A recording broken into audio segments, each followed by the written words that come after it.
A very warm welcome to all the students of class 11 biology. Myself Shivani from St. Xavier's High School, Sridhar Hills.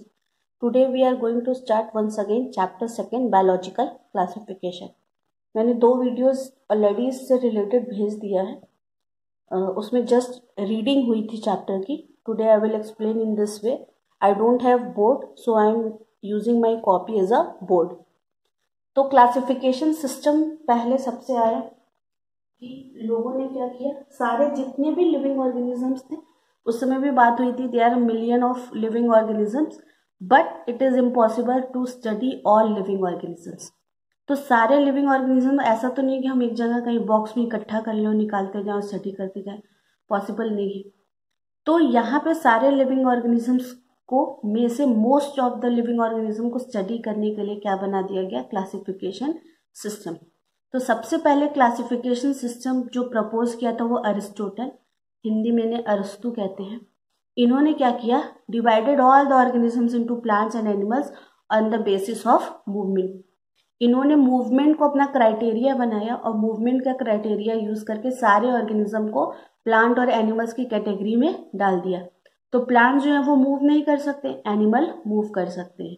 तो जितने भी organisms move नहीं करते थे उनको plants में डाल दिया, जो मूव करते थे उनको एनिमल्स में डाल दिया.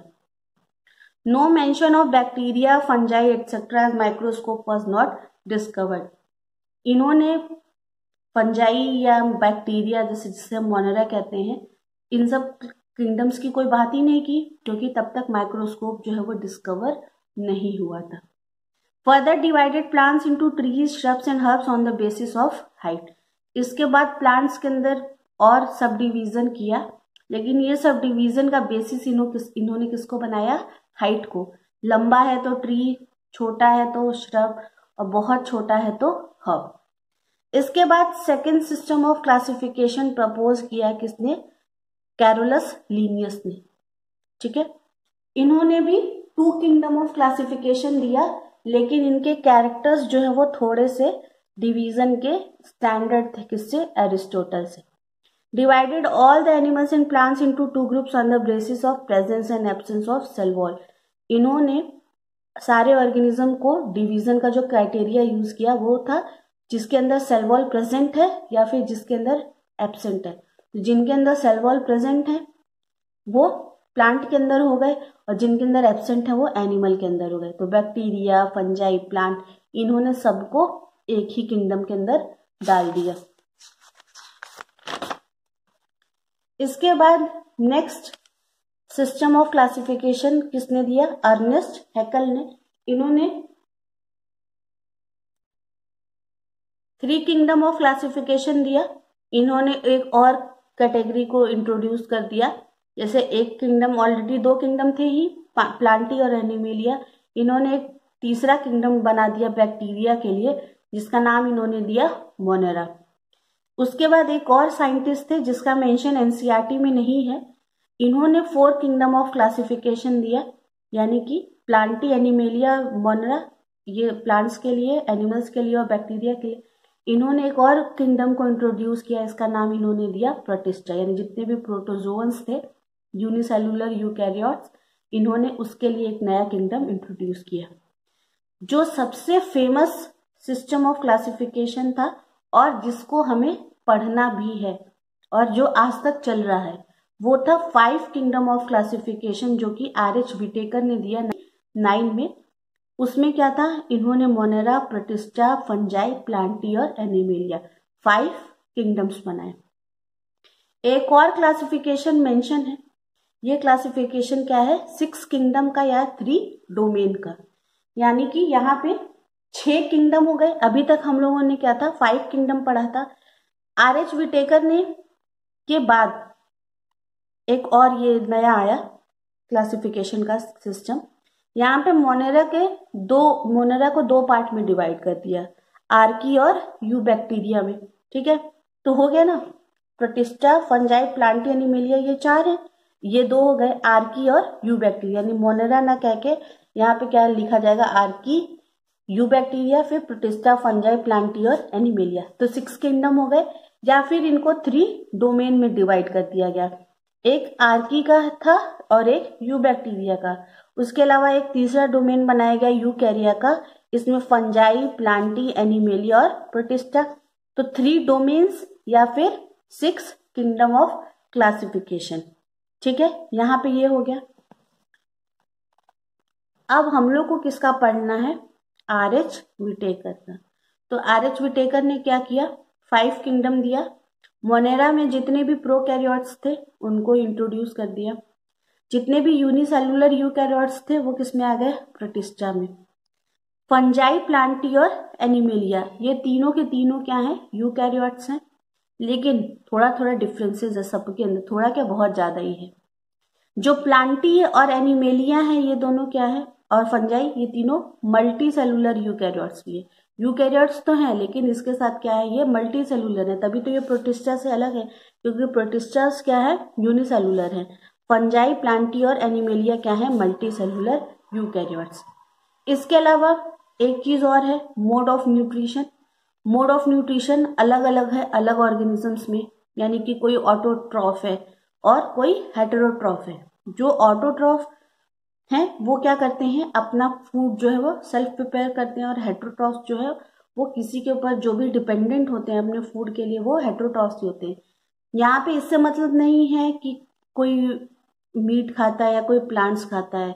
यहाँ पे जितने लोग भी किसी दूसरे होस्ट के ऊपर अपने फूड के लिए डिपेंडेंट हैं, वो सबके सब क्या है? प्रीडेटर्स की ही कैटेगरी में आएंगे। जैसे आप और हम या बहुत से लोग जो कि कोई भी नॉनवेज चीज नहीं खाते हैं, तो हम लोग क्या कह सकते हैं कि हम लोग प्रीडेटर नहीं है, लेकिन हम लोग भी प्रीडेटर हैं, क्योंकि हम लोग प्लांट्स तो कंज्यूम करते हैं। तो जो भी किसी और होस्ट के ऊपर डिपेंडेंट होगा वो क्या होगा? प्रीडेटर, और जिसको वो कंज्यूम करेगा वो क्या हो जाएगा? प्रे हो जाएगा। तो फंजाई क्या है? फंजाई हेटेरोट्रॉफिक है। फंजाई के अंदर क्लोरोफिल नहीं होता है, वो ऑटोट्रॉफ नहीं है। अब फंजाई भी अलग अलग तरीके की होती हैं। जैसे सैप्रोफिटिक भी फंजाई होती है, जो कि dead and decaying organic matter पे सरवाइव करती हैं। एनिमेलिया क्या होते हैं? एनिमेलिया हेटेरोट्रॉफ होते हैं।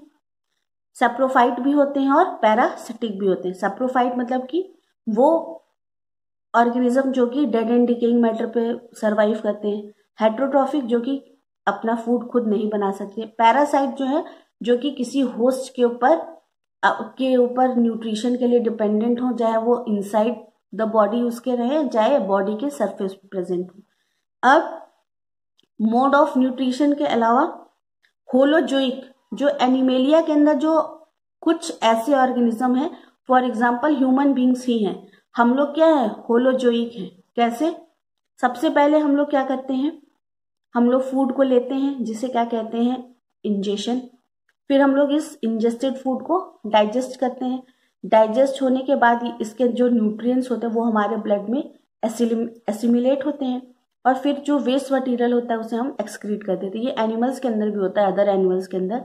तो ये जो मोड ऑफ न्यूट्रिशन है वो कैसा है? होलोजोइक। यानी यहाँ पे क्या है? फूड को एंजाइम्स के हेल्प से डाइजेस्ट किया जाता है और वेस्ट मटेरियल को इजेक्ट कर दिया जाता है। अब आते हैं 5 किंगडम के ये क्लासिफिकेशन पर। ये है एनसीईआरटी में, ये टेबल ऑलरेडी दिया हुआ है और हम लोग पढ़ चुके हैं इसको। तो फिर से हम लोग एक बार इसको डिस्कस कर लेते हैं। यहाँ पे कैरेक्टर्स लिया गया है और फिर 5 किंगडम्स क्लासिफिकेशन में मोनेरा, प्रोटिस्टा, फंजाई, प्लांटी और एनिमेलिया। तो सबसे पहला कैरेक्टर है सेल टाइप का। मोनेरा क्या होते हैं? प्रोकैरियोट्स होते हैं। उसके अलावा प्रोटिस्टा, फंजाई, प्लांटी, एनिमेलिया क्या होंगे? यूकैरियोट्स होते हैं। एक अंतर और होता है, प्रोटिस्टा क्या है? यूनिसेलुलर यूकैरियोट है। इसके अलावा प्लांटी, फंजाई और एनिमेलिया ये तीनों क्या है? Multi cellular eukaryotes. Second characteristic क्या है? Cell wall. जो मोनेरा की सेल वॉल होती है वो किसकी बनी होती है? नॉन सेलुलोजिक मटेरियल, यानी कि पॉलीसेकेराइड प्लस एमिनो एसिड। इसका जो सब्सटेंस होता है इसको क्या कहते हैं? पेप्टाइडोग्लाइकन। प्रोटिस्टा के अंदर कुछ के अंदर सेल वॉल प्रेजेंट होती है, कुछ के अंदर नहीं होती है। फंजाई के अंदर सेल वॉल प्रेजेंट होती है और लेकिन ये सेल वॉल जो है वो काइटिन की बनी होती है। प्लांटी के अंदर भी सेल वॉल प्रेजेंट होती है और ये सेलुलोज की बनी होती है। एनिमल्स के अंदर सेल वॉल जो है वो एब्सेंट होती है। अब न्यूक्लियर मेम्ब्रेन की बात कर लेते हैं। मोनेरा को छोड़ के चारों के अंदर न्यूक्लियर मेम्ब्रेन प्रेजेंट है। क्यों? क्योंकि प्रोटिस्टा भी क्या है? यूकैरियोट, और यूकैरियोट होने का मतलब ही क्या है कि न्यूक्लियस जो है वो एडवांस टाइप है, और प्रोकैरियोट क्या होते हैं? प्रिमिटिव टाइप ऑफ न्यूक्लियस वाले। इसके बाद बॉडी ऑर्गेनाइजेशन की बात कर लेते हैं। तो मोनेरेंस क्या होते हैं? सिंगल सेल्ड होते हैं। सेलुलर सब होंगे, सबके सब सेल से ही बने हैं। जो मोनेरेंस होंगे वो क्या है? सिंगल सेल होते हैं। जो यूकैरियोट प्रोटिस्टा है ये भी क्या है? सिंगल सेल है। जो फंजाई है वो मल्टी सेलुलर है और लूज टिश्यू से बनी होती है, यानी कि प्रॉपर जो टिश्यू होता है, एग्जैक्ट टिश्यू इनके अंदर नहीं होता, टिश्यू से थोड़ा कम इनका डेवलपमेंट होता है टिश्यू वाली स्टेज से। प्लांटी जो है ये क्या है? मल्टी सेलुलर है और ये टिश्यू और ऑर्गन फॉर्म करते हैं। सबसे एडवांस कौन है? एनिमल्स हैं, यानी कि ये मल्टी सेलुलर है, ये टिश्यू भी बनाएंगे, ऑर्गन भी है, और इनके अंदर ऑर्गन सिस्टम भी देखने को मिलता है। इसके बाद आ जाते हैं मोड ऑफ न्यूट्रिशन पे। तो जो बैक्टीरिया है, बैक्टीरिया का दो तरह का मोड ऑफ न्यूट्रिशन है, ऑटोट्रॉफिक भी है और हेटेरोट्रॉफिक भी। यानी कुछ बैक्टीरिया जो है वो कीमोसिंथेटिक और फोटोसिंथेटिक वाले ये जो बैक्टीरिया हैं, ये केमिकल्स का यूज करके या लाइट का यूज करके अपना खुद फूड जो है वो खुद बनाते हैं। तो ये ऑटोट्रॉफिक कीमोसिंथेटिक या ऑटोट्रॉफिक फोटोसिंथेटिक हो गए। जो हेटेरोट्रॉफिक बैक्टीरिया है, इसका मतलब ये किसी और के ऊपर डिपेंडेंट है अपने फूड के लिए। तो ये सैप्रोफिटिक होंगे कब? जब ये डेड एंड डिकेइंग मैटर पे सर्वाइव करेंगे। और पैरासाइट कब होंगे? जब ये बॉडी के अंदर या बॉडी के ऊपर सर्वाइव करेंगे। इसके बाद सेकंड आ जाते हैं प्रोटिस्टा के ऊपर। प्रोटिस्टा भी क्या है? ऑटोट्रॉफिक है, मतलब जो फोटोसिंथेटिक होंगे, इसका मतलब वो क्या है? लाइट का यूज करके, और उनके अंदर क्लोरोफिल जो है वो प्रेजेंट है। और ये हेटेरोट्रॉफिक भी हो सकते हैं। थर्ड आते हैं फंजाई के ऊपर। फंजाई जो है वो हेटेरोट्रॉफिक होता है। सैप्रोफिटिक या पैरासिटिक का डेफिनेशन बता दिया है। प्लांटी क्या है? ऑटोट्रॉफिक है, सारे के सारे फोटोसिंथेटिक है, यानी लाइट एनर्जी का यूज करते हैं। एनिमल्स क्या है? हेटेरोट्रॉफिक है। अब डिपेंड करता है कि होलोजोइक है या सैप्रोफिटिक। अब सबसे पहला जो किंगडम है मोनेरा, वो हम लोग स्टार्ट करते हैं। तो मोनेरेंस का कैरेक्टरिस्टिक फीचर क्या क्या है? प्रोकैरियोटिक होते हैं, यानी प्रिमिटिव टाइप ऑफ न्यूक्लियस है, मतलब कि जेनेटिक मटेरियल जो है वो कवर्ड नहीं है। यूनिसेलुलर है, यानी कि सिंगल सेल है। मल्टीपल शेप के हो सकते हैं। 4 शेप मोस्टली एनसीईआरटी में ही दिया हुआ है। कॉकस, बैसिलस, स्पाइरुला और विब्रियो। इसका प्लूरल और सिंगुलर हम लोगों ने पढ़ा था, कोकाई, बैसिलाई, स्पिरुलाई और विब्रियो। तो कोकस क्या होते हैं? स्फेरिकल शेप्ड होते हैं। बैसिलस जो है वो थोड़े से रॉड शेप्ड के होते हैं। स्पाइरुलम मतलब स्पाइरल शेप के होते हैं, और विब्रियो मतलब कॉमा शेप। अब बैक्टीरियल सेल देख लेते हैं। ये जो सेल के कुछ ऑर्गेनेलीज ऐसे हैं जो कि आने वाले चैप्टर्स में सेल एंड सेल ऑर्गेनेली जो हम लोग यहाँ थोड़ा और स्टैंडर्ड पढ़ेंगे और डिटेल के अंदर पढ़ेंगे। तो कुछ इसके अंदर जो सेल के जो स्ट्रक्चर है वो आगे वाले चैप्टर्स में भी प्रेजेंट रहेंगे। तो ये जो स्ट्रक्चर है उसको अभी से समझ लीजिए, जिससे कि उसमें उस समय समझने में बहुत ज़्यादा डिफिकल्टी ना हो। तो ये टिपिकल बैक्टीरियल सेल है। सबसे पहले क्या प्रेजेंट होगा? Cell membrane. सेल मेम्ब्रेन के बाहर एक सेल वॉल, और उसके बाहर एक और प्रोटेक्टिव लेयर होती है जो कि ग्लाइकोकैलिक्स की बनी होती है। ठीक है, तो ग्लाइकोकैलिक्स का काम क्या है? Glycocalyx protects bacteria from antibiotic, water loss etcetera. It is made up of carbohydrate and protein. तो ग्लाइकोकैलिक्स की जो लेयर होती है, जो वो बैक्टीरिया के अंदर वो प्रेजेंट होती है, तो जब हम लोग मेडिसिन खाते हैं तो वो मेडिसिन का जो असर होता है जब हम पे नहीं होता है, वो किसकी वजह से होता है? इसी ग्लाइकोकैलिक्स की लेयर की वजह से। या फिर अगर बैक्टीरिया के अंदर बैक्टीरिया ऐसे कंडीशन में पहुंच गया जहाँ पे वाटर लॉस बहुत ज़्यादा हो रहा है, तो ग्लाइकोकैलिक्स की लेयर की वजह से जो वाटर लॉस है वो उससे भी बैक्टीरिया को बचाएगा। ये ग्लाइकोकैलिक्स बना किसका होता है? कार्बोहाइड्रेट एंड प्रोटीन का। तो दो तरह की ग्लाइकोकैलिक्स होती है। अगर वो हार्ड है ग्लाइकोकैलिक्स की लेयर तो उसे क्या कहेंगे? कैप्सूल। और अगर वो सॉफ्ट है तो उसे क्या कहेंगे? Slime layer. ठीक है, अब ये रहा बैक्टीरिया का जेनेटिक मटेरियल जो कि ऐसे ही एज सच ओपन है, ठीक है। ये क्या है, इसे क्या कहते हैं, न्यूक्लियोइड। क्या बोलेंगे, न्यूक्लियोइड। अब यहाँ पे क्या होगा, बैक्टीरिया के अंदर कुछ और कैरेक्टरिस्टिक फीचर्स भी होते हैं, जैसे कि बैक्टीरिया के जो mRNA होते हैं उसके ऊपर मल्टीपल राइबोसोम्स जो है वो आके अटैच होते हैं। तो राइबोसोम एक ऐसा इकलौता सेलुलर ऑर्गेनेली है जो कि यूकैरियोट और प्रोकैरियोट में प्रेजेंट होता है, क्योंकि इसके ऊपर कोई भी मेम्ब्रेन नहीं होती है, एक नॉन मेम्ब्रेन ऑर्गेनेली है, तो ये दोनों के ही अंदर प्रेजेंट होता है। तो जब एक mRNA पे कई राइबोसोम्स प्रेजेंट होते हैं तो उस स्ट्रक्चर को क्या कहते हैं, पॉलीजोम। ह्यूमन बींग्स के अंदर क्या होता है, एक RNA पे एक राइबोसोम होता है, लेकिन बैक्टीरिया के अंदर क्या होता है, एक ही mRNA पे कई राइबोसोम्स अटैच होते हैं, इसको क्या कहते हैं, पॉलीजोम्स। फ्री राइबोसोम्स भी प्रेजेंट होते हैं, और हम लोग ने पढ़ा है कि प्रोकैरियोट्स का जो राइबोसोम टाइप होता है वो क्या होता है, 70S। तो यहाँ पे क्या होता है, 50S और 30S का 2 सब यूनिट होता है, कंबाइंड करेंगे तो 80S होगा, लेकिन यहाँ पे क्या होता है, कुछ लॉस होता है, और लॉस होने के बाद ये क्या होता है, क्या लिखा रहता है, 70S, ठीक है। इसके अलावा क्या है, बैक्टीरिया के अंदर एक्स्ट्रा क्रोमोसोमल जेनेटिक मटेरियल भी प्रेजेंट होता है, जिसे हम क्या कहते हैं, प्लाज्मिड। तो प्लाज्मिड की वजह से प्लाज्मिड के होने या ना होने से बैक्टीरिया को कोई फर्क नहीं पड़ता, ये एक्स्ट्रा क्रोमोसोमल है, तो इस ये प्रेजेंट रहेगा तो भी कोई खास बात नहीं है, और एब्सेंट होगा तो भी कोई खास बात नहीं, इसको हम निकाल सकते हैं। मूवमेंट के लिए बैक्टीरिया के पास 3 स्ट्रक्चर हैं, वो क्या है, फ्लैजेला है, फिम्ब्री है, और फिर क्या है, सीलिया। ये तीनों चीज किसमें हेल्प करते हैं, मूवमेंट में, ठीक है। इसके अलावा कुछ बैक्टीरिया जो कि फोटोसिंथेटिक होती हैं, वो क्या होते हैं, क्लोरोफिल को स्टोर करके रखते हैं एक स्ट्रक्चर में, जिसको हम क्या कहते हैं, क्रोमैटोफोर। एक चीज और, जो बैक्टीरियोम होता है वो क्या होता है, सर्कुलर होता है, लेकिन इसके अंदर हिस्टोन प्रोटीन नहीं होता। जैसे हमारे क्रोमोसोम में क्या होता है, डीएनए के अलावा हिस्टोन प्रोटीन भी होता है, बैक्टीरिया के क्रोमोसोम में हिस्टोन प्रोटीन नहीं होता है। इसके अलावा बैक्टीरिया के अंदर एक और स्ट्रक्चर है जिसको हम लोग क्या कहते हैं, मीजोजोम्स। मीजोजोम्स जैसे हमारे अंदर माइटोकॉन्ड्रिया है ना, माइटोकॉन्ड्रिया क्या है, एक ऑर्गेनेली है जो कि रेस्पिरेशन में हेल्प करती है। वही काम यहाँ पे बैक्टीरिया के अंदर कौन करता है, मीजोजोम्स। यानी कि मीजोजोम्स के सरफेस के पास एंजाइम्स प्रेजेंट होते हैं, और ये बैक्टीरियल रेस्पिरेशन ही नहीं, सेल डिवीजन और अदर चीजों में भी हेल्प करता है।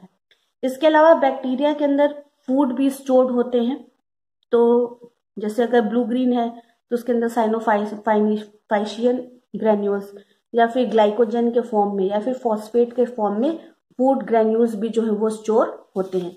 तो ये एक ओवरव्यू हो गया किसका, बैक्टीरियल सेल का। इसके अलावा बैक्टीरिया के अंदर एक और स्ट्रक्चर प्रेजेंट होता है, पिलस, जो कि इसका प्लूरल क्या है, पिलाई, और ये क्या करता है, कॉन्जुगेशन में हेल्प करता है, यानी सेक्सुअल रिप्रोडक्शन में हेल्प करता है। अब यहाँ पे थोड़ा सा रीड कर लेते हैं। Cilia helps in movement, flagella are present in few numbers and also help in movement. This can be present anywhere on the body.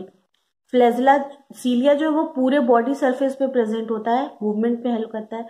Flagella जो है वो एक या थोड़े से ज्यादा 2-3 ही प्रेजेंट होते हैं, बहुत ज्यादा फ्लैजेला नहीं प्रेजेंट होता है, और ये बॉडी के अंदर कहीं, बॉडी के ऊपर कहीं पे भी प्रेजेंट हो सकता है, और इसका भी काम क्या है, मूवमेंट का। फ्लैजेला के 3 पार्ट होते हैं, जो सबसे नीचे वाला जो ऑर्गेनिज्म से अटैच होता है उसे क्या कहते हैं, बेसल बॉडी, उसके ऊपर होता है हुक, और जो सबसे टॉप पे होता है उसे क्या कहते हैं, filament. Sometimes bacteria holds on to a surface with the help of finger like projections called as fimbriae.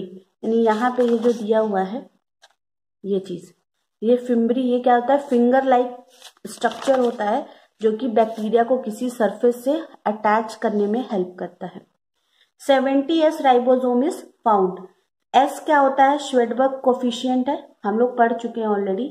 श्वेडबर्ग coefficient क्या होता है, इसके डिस्कवरर पे ये नाम दिया गया है। Polysomes is only found only in prokaryotes, यानी एक mRNA पे कई राइबोसोम्स जो होते हैं उनको क्या कहते हैं, पॉलीसोम्स, और ये सिर्फ और सिर्फ प्रोकैरियोट्स में ही मिलते हैं। प्लाज्मिड भी बैक्टीरिया के अंदर पाया जाता है। तो प्लाज्मिड क्या है? Extra chromosomal self replicating double standard circular pieces of DNA that is found only in prokaryotes, it is non essential gene. तो प्लाज्मिड क्या है? एक्स्ट्रा क्रोमोसोमल, ये जो सर्कुलर जेनेटिक मटेरियल के अलावा ये प्रेजेंट होता है, तो एक्स्ट्रा क्रोमोसोमल है, सेल्फ रेप्लिकेटिंग या अपना नंबर जो है वो सेल्फ रेप्लिकेट कर लेता है, डबल स्टैंडर्ड होता है, सर्कुलर पीस ऑफ डीएनए है, सिर्फ प्रोकैरियोट्स में ही मिलता है और ये नॉन एसेंशियल जीन है, यानी कि प्लाज्मिड के होने से और ना होने से बहुत ज्यादा कोई फर्क नहीं पड़ता है बैक्टीरिया के ऊपर। यानी ऐसा नहीं होगा कि आप बैक्टीरिया से प्लाज्मिड निकाल दोगे तो बैक्टीरिया जो है वो मर जाएगा। Plasma membrane is folded towards inverts and are called as mesosomes which has enzyme and help in respiration. Plasma membrane क्या होता है? फोल्डेड होता है अंदर की तरफ से बैक्टीरियल सेल में, और इसको क्या कहते हैं? मेसोसोम्स, जिसके पास मेसोसोम्स के पास एंजाइम्स होता है जो कि रेस्पिरेशन में हेल्प करता है। तो मेसोसोम का फंक्शन वैसे ही है जैसे हमारे अंदर माइटोकॉन्ड्रिया का फंक्शन होता है। इसके अलावा mesosomes also help in cell wall formation, replication of genetic material and distribution of genetic material in daughter cell. यानी कि मेसोसोम्स इसके अलावा किसमें हेल्प करते हैं? सेल वॉल बनाने में, जेनेटिक मटेरियल को रेप्लिकेट करने में, डिस्ट्रीब्यूट करने में डॉटर सेल्स के अंदर। Chromatophores in photosynthetic bacteria store chlorophyll for the photosynthesis. यानी कि जो फोटोसिंथेटिक बैक्टीरिया होते हैं उनके अंदर क्रोमेटोफोर होता है जो कि क्लोरोफिल नाम का पिगमेंट अपने अंदर स्टोर करता है। In blue green algae the stored food is cyanophycean granules and in other bacteria stored granules can be either glycogen और फॉस्फेट। तो ब्लू ग्रीन एल्गी के अंदर अभी बताया साइनोफाइशियन होगा ग्रेन्यूल, और इसके अलावा अदर बैक्टीरिया के अंदर या तो ग्लाइकोजन या तो फॉस्फेट के ग्रेन्यूल्स प्रेजेंट होंगे एज अ स्टोर्ड फूड। अब आ जाते हैं बैक्टीरियल न्यूट्रिशन के ऊपर। तो दो तरह का बैक्टीरियल न्यूट्रिशन है, ऑटोट्रॉफिक वो जो कि अपना खुद का फूड बना लें, और हेटेरोट्रॉफिक जो कि अपना फूड जो है वो दूसरे किसी होस्ट से ले। तो ऑटोट्रॉफिक दो तरह के होंगे, फोटोसिंथेटिक और कीमोसिंथेटिक। फोटोसिंथेटिक ऑटोट्रॉफ्स वो होंगे जो कि सन की एनर्जी को यूज करके अपना फूड बनाए। तो फोटोसिंथेटिक का इक्वेशन क्या होता है फोटोसिंथेसिस का? Carbon dioxide plus water. यहाँ पे इक्वेशन जो वो बैलेंस नहीं किया गया है, लाइट एनर्जी से हुआ तो ग्लूकोज बनता है और क्या होता है? ऑक्सीजन रिलीज होता है। कीमोसिंथेटिक क्या करते हैं? ये केमिकल एनर्जी को यूज करते हैं क्या करने के लिए? अपना फूड प्रिपेयर करने के लिए। तो जो कीमोसिंथेटिक बैक्टीरिया होते हैं ये ऑक्सीजन रिलीज नहीं करते हैं। ऑक्सीजन रिलीज सिर्फ कौन करेगा? जो फोटोसिंथेटिक होंगे। तो कीमोसिंथेटिक क्या करते हैं? जैसे कि एटमॉस्फेयर के अंदर नाइट्रोजन है, तो ये नाइट्रोजन प्लांट्स जो है वो डायरेक्टली यूज नहीं कर सकते। तो कुछ ऐसी बैक्टीरिया होते हैं जो क्या करते हैं? इस एटमॉस्फेरिक नाइट्रोजन को अमोनिया के अंदर कन्वर्ट कर देते हैं, और ये अमोनिया कौन यूज करते हैं? प्लांट्स। ठीक है, तो डेफिनेशन देख लेते हैं। Make their own carbohydrates, autotrophic. इसके दो टाइप्स हो गए, फोटोसिंथेटिक, फोटो मतलब क्या होता है? Light, use sunlight energy to make their food. और कीमोसिंथेटिक क्या होंगे? Don't release oxygen, use chemical energy to make their food, example nitrogen fixing bacteria. और हेटेरोट्रॉफिक क्या होंगे? Obtain their carbohydrates from others, all the disease causing bacteria and good bacteria. जितनी भी बीमारियां cause करने वाली बैक्टीरिया होती हैं, इसके अलावा कुछ बैक्टीरिया जो होती हैं वो गुड बैक्टीरिया भी होती हैं, जैसे कि वो बैक्टीरिया जो कि मिल्क को कर्ड में कन्वर्ट करते हैं या फिर जो एंटीबायोटिक बनाने के काम आती है, ये सब क्या है? Good bacteria. तो गुड बैक्टीरिया और बैड बैक्टीरिया जो कि किसी और होस्ट के ऊपर डिपेंडेंट होती हैं उन्हें क्या कहते हैं? Heterotrophic bacteria. अब आ जाते हैं फोटोसिंथेटिक बैक्टीरिया पे। तो फोटोसिंथेटिक बैक्टीरिया दो तरह के होते हैं, एक एनऑक्सीजेनिक, एक ऑक्सीजेनिक। एनऑक्सीजेनिक क्या होती हैं? Don't release oxygen after photosynthesis, यानी कि इनके अंदर फोटोसिंथेसिस तो होगा लेकिन फोटोसिंथेसिस के बाद ऑक्सीजन रिलीज नहीं होगा। जैसे कि इस इक्वेशन में हम लोग देख रहे थे, ये सिर्फ क्या होंगी? जो ऑक्सीजेनिक बैक्टीरिया होंगी सिर्फ वही रिलीज करेंगी। तो ग्रीन सल्फर बैक्टीरिया क्या है? Anoxygenic type of photosynthetic bacteria है, रिलीज ऑक्सीजन आफ्टर फोटोसिंथेसिस। यानी कि ब्लू ग्रीन एल्गी जैसे एनेबिना और नॉस्चा, ये सब क्या करेंगे? जब इनके अंदर फोटोसिंथेसिस होगा तो उसके बाद oxygen as a waste gas जो है वो रिलीज होगी। अब इसके बाद आ जाते हैं बैक्टीरियल रिप्रोडक्शन पे। तो 3 तरह से बैक्टीरिया जो है वो रिप्रोड्यूस करती है। एक होता है बाइनरी फिजन, दूसरा होता है एंडोस्पोर फॉर्मेशन और तीसरा होता है जेनेटिक रिकॉम्बिनेशन। तो बाइनरी फिजन में क्या होता है, जब बैक्टीरिया को डिवाइड करना होता है तो वो क्या करते हैं, अपने जेनेटिक मटेरियल को डबल कर लेती है और डबल करने के बाद जैसे ही जेनेटिक मटेरियल डबल होता है वो 2 डॉटर सेल में डिवाइड हो जाती है और 1 copy of genetic material each daughter को पास ऑन कर देती है। तो जब बैक्टीरिया क्या करेगी, इस तरीके से रिप्रोड्यूस करती है तो उसे क्या कहते हैं, बाइनरी फिजन्स। जो ये बनते हैं इन्हें क्या कहते हैं, डॉटर सेल्स। डॉटर सेल्स कहने का रीजन ये है क्योंकि रिप्रोडक्शन का जो काम है वो कौन करते हैं, फीमेल्स करती है।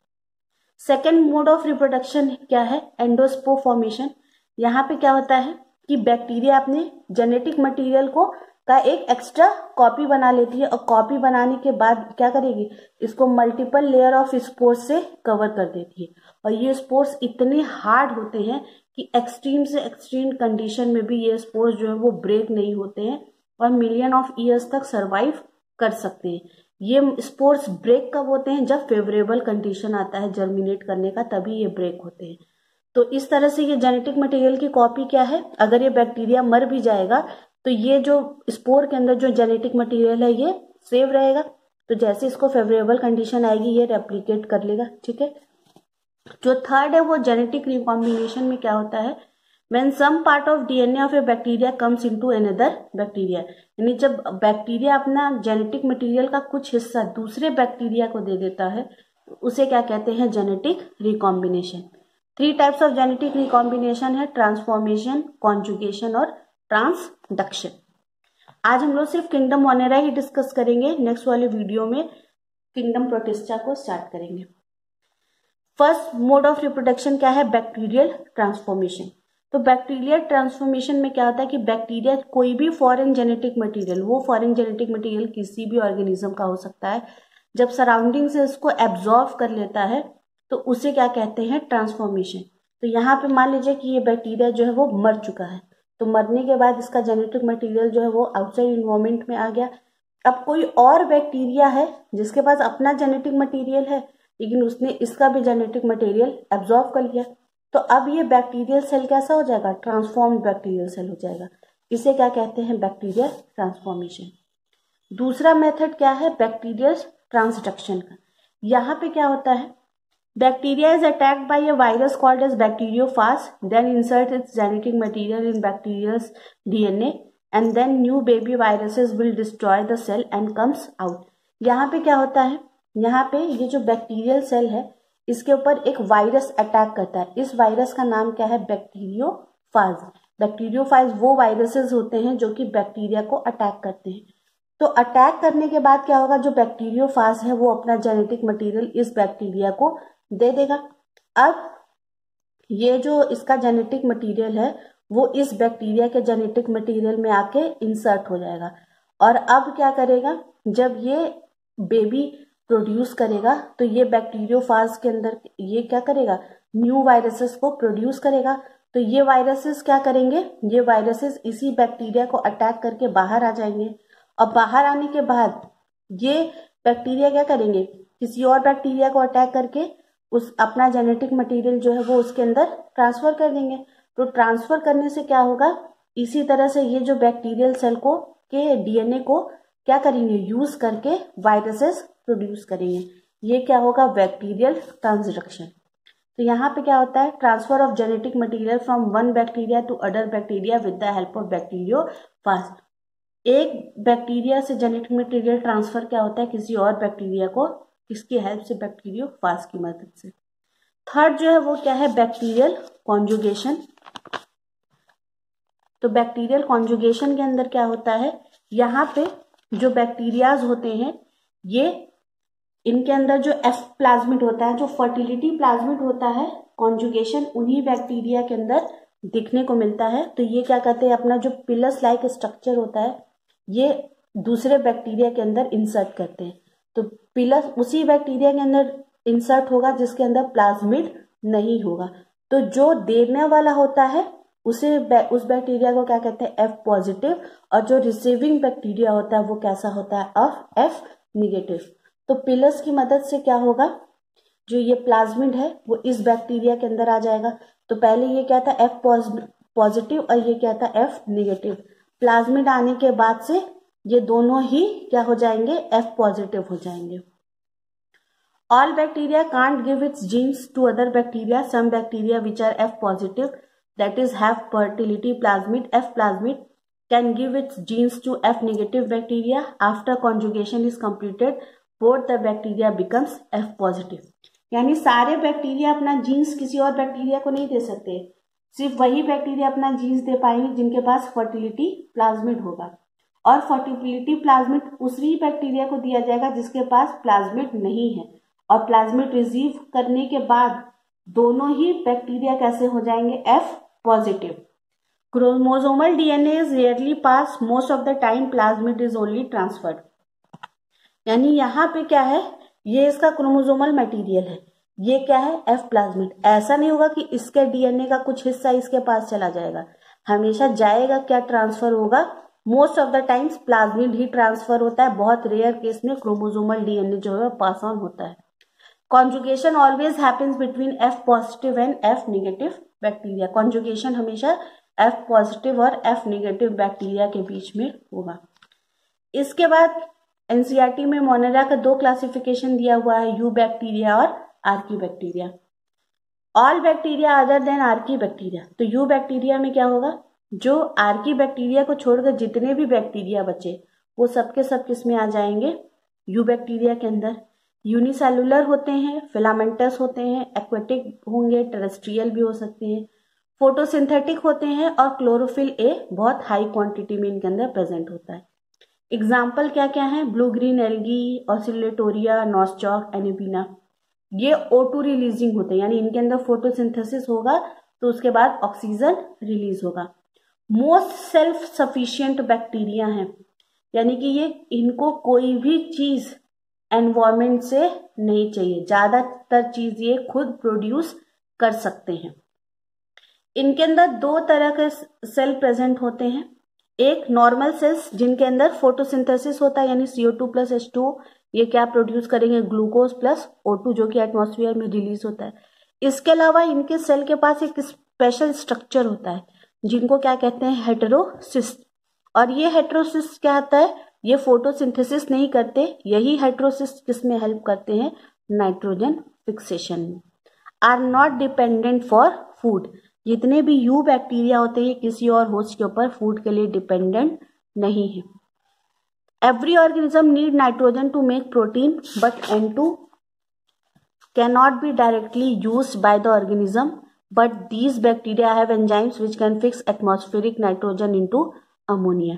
तो सारे लिविंग ऑर्गेनिजम्स को नाइट्रोजन की जरूरत है क्योंकि नाइट्रोजन ही प्रोटीन बनाता है, लेकिन सारे लिविंग ऑर्गेनिजम्स इस नाइट्रोजन को डायरेक्टली एब्जॉर्ब नहीं कर सकते।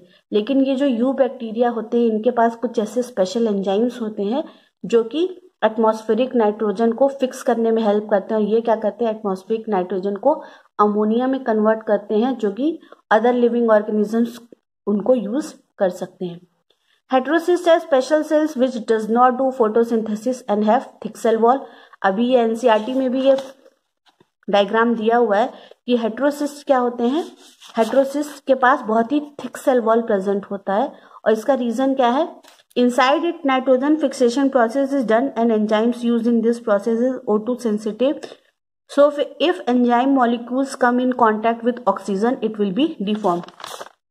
हेटेरोसिस्ट का सेल वॉल का थिक होने का रीजन ये है कि क्योंकि हेटेरोसिस्ट के अंदर ऑक्सीजन प्रोड्यूस नहीं होता है, वहां पे क्या होता है, नाइट्रोजन फिक्सेशन होता है, और ये जो नाइट्रोजन फिक्सेशन करने वाले एंजाइम्स होते हैं ये ऑक्सीजन के एंट्री के बहुत ही सेंसिटिव होते हैं। अगर ऑक्सीजन गलती से भी एंटर कर गया तो ये एंजाइम अपना फंक्शन परफॉर्म नहीं करेंगे, इसीलिए इनकी सेल वॉल इतनी मोटी होती है ताकि ये ऑक्सीजन की एंट्री को अवॉइड कर सके अपने अंदर। Its cell wall is thick to avoid entry of O2 inside heterocyst. ठीक है, mucilaginous covering helps in formation of cell to cell attachment to make the filamentous structure, और also it forms glycocalyx covering. अगर NCERT के अंदर ध्यान से देखेंगे तो ब्लू कलर का स्ट्रक्चर दिया हुआ है, इसे क्या कहते हैं, म्यूसिलेजिनस शीथ, ये ब्लू कलर वाले को है, ठीक है। और इसका काम क्या है, ये सेल टू सेल अटैचमेंट में हेल्प करता है, जिससे फिलामेंटस लाइक स्ट्रक्चर बनता है, और इसके अलावा ये ग्लाइकोस्केलिक्स कवरिंग फॉर्म करने में भी हेल्प करता है। The last topic of kingdom Monera is mycoplasma. तो ये जितनी भी बैक्टीरिया जिनके पास सेल वॉल नहीं प्रेजेंट होती है, bacteria without cell wall comes into the category of mycoplasma. सबसे स्मॉलेस्ट सेल होती हैं, पीपीएलओ भी कहते हैं इनको, pleuropneumonia like organisms. Human beings के लिए अच्छे नहीं होते हैं, बहुत सी बीमारियां ह्यूमन बींग्स को ये कॉज करते हैं और एनिमल्स को भी। जितना भी ऑल ओवर आप लंग इन्फेक्शंस देखते हैं, जितनी भी लंग को इन्फेक्ट करने वाली बीमारियां हैं, उसमें 1/5 बीमारियां कॉज करने के लिए माइकोप्लाज्मा रिस्पॉन्सिबल होता है। जैसे न्यूमोनिया हो गया या अदर लंग इन्फेक्शंस इसी माइकोप्लाज्मा की वजह से होते हैं। So students, thanks for watching the video. In the next video, we will discuss another kingdom, that is kingdom Protista.